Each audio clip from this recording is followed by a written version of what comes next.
नमस्कार. आपल्यापैकी अनेकांना हा अनुभव येतो. जेव्हा एखादं जवळचं नातं तुटतं, तेव्हा आतून काहीतरी तुटल्यासारखं वाटतं. एक पोकळी, एक वेदना, जी शब्दात मांडणंही खूप कठीण असतं. पण या खोलवर रुतलेल्या भावनिक दुःखातून, म्हणजेच अटॅचमेंटच्या त्रासातून बाहेर पडण्यासाठी उपनिषदांमधली एक छोटीशी गोष्ट आपल्याला एक नवीन मार्ग दाखवू शकते. पण आधी हा प्रश्न समजून घेऊया. एखाद्या व्यक्तीला किंवा आठवणीला सोडून देणं हे स्वतःचाच एक हिस्सा गमावल्यासारखं का वाटतं?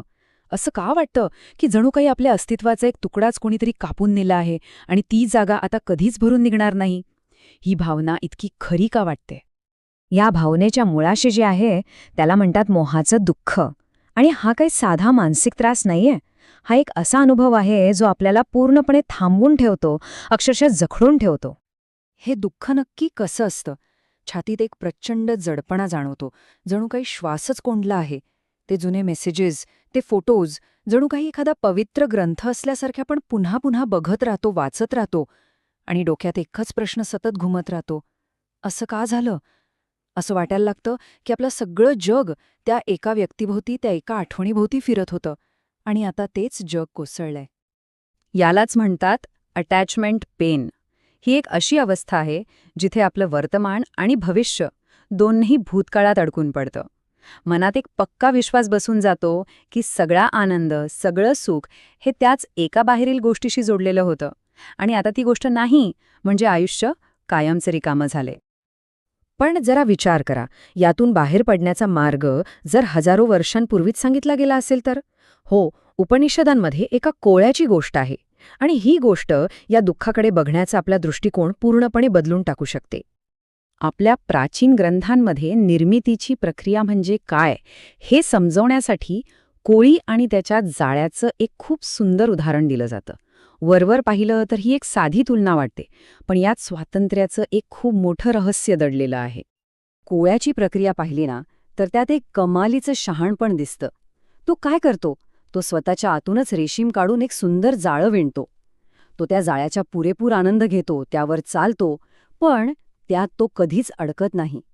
आणि जेव्हा ते जाळं जुनं होतं किंवा त्याची गरज संपते, तेव्हा तो त्याला अगदी सहजपणे स्वतःमध्ये सामावून घेतो आणि मोकळेपणाने पुढे निघून जातो.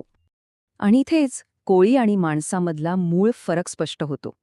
कोळी आपल्या निर्मितीचा निर्माता असतो, तर माणूस अनेकदा आपल्याच नात्यांचा आणि अपेक्षांचा गुलाम बनून जातो. कोळी नेहमी स्वतंत्र राहतो, पण माणूस मात्र अडकून पडतो. याचं सगळ्यात मोठं कारण म्हणजे कोळ्याच्या निर्मितीचा स्रोत, तो त्याच्या आत आहे, तो आंतरिक आहे. पण माणूस मात्र आपलं सुख नेहमी बाहेरच्या जगात शोधत राहतो. आणि हाच तो क्षण आहे जिथे सगळा दृष्टिकोन बदलतो, जिथे आपल्याला खरी गोष्ट कळते. आपली सगळ्यात मोठी चूक हीच होते की आपण स्वतःला ते जाळं समजायला लागतो. मुंडक उपनिषदात एक सुंदर श्लोक आहे, यथोर्णाभिः सृजती घृण्यतेचं. याचा अगदी सोपा अर्थ आहे, ज्याप्रमाणे कोळी स्वतःच्या आतून जाळं निर्माण करतो आणि गरज संपल्यावर पुन्हा स्वतःतच सामावून घेतो. या एकाच ओळीत या पूर्ण समस्येचं उत्तर दडलेलं आहे.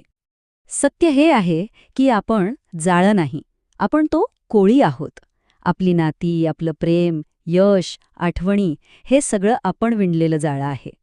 हो, ते आपल्या अस्तित्वाचा एक खूप सुंदर भाग आहे, पण ते आपलं संपूर्ण अस्तित्व नाही. या हजारो वर्ष जुन्या ज्ञानाचा आजच्या काळातला अर्थ खूप खोल आहे. हे आपल्याला काय सांगतं? की आनंदाचा खरा स्रोत आपल्या आत आहे, अगदी त्या कोळ्याच्या रेशमासारखा जो त्याच्या आतच असतो. आपली नाती आणि वस्तू ही आपण निर्माण केलेली जाळी आहेत. आणि सगळ्यात महत्त्वाची गोष्ट, जाळं तुटल्याने कोळी मरत नाही.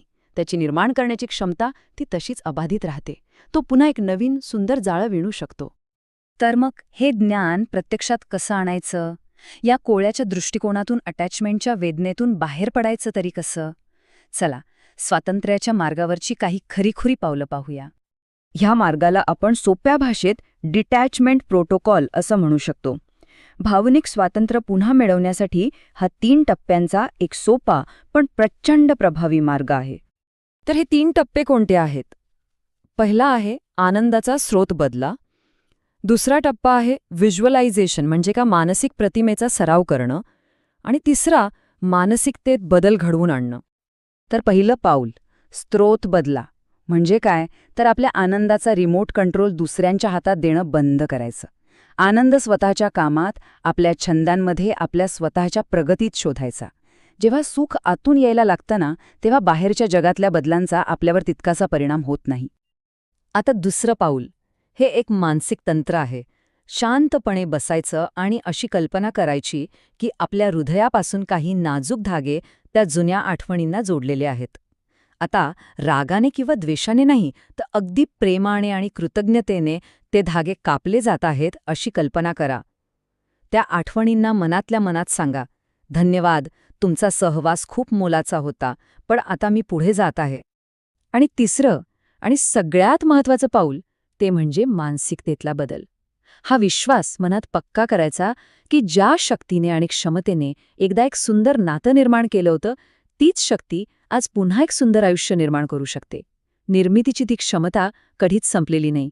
जाळं तुटलं असेल, पण कोळी अजूनही जिवंत आहे. तर आत्ता प्रश्न भूतकाळाचा नाहीच आहे, तो भविष्याचा आहे. जुनं जाळं गेलं आहे, आता हा कोळी पुढे कोणतं नवं अद्भुत विश्व निर्माण करणार आहे याचा विचार करायला हवा.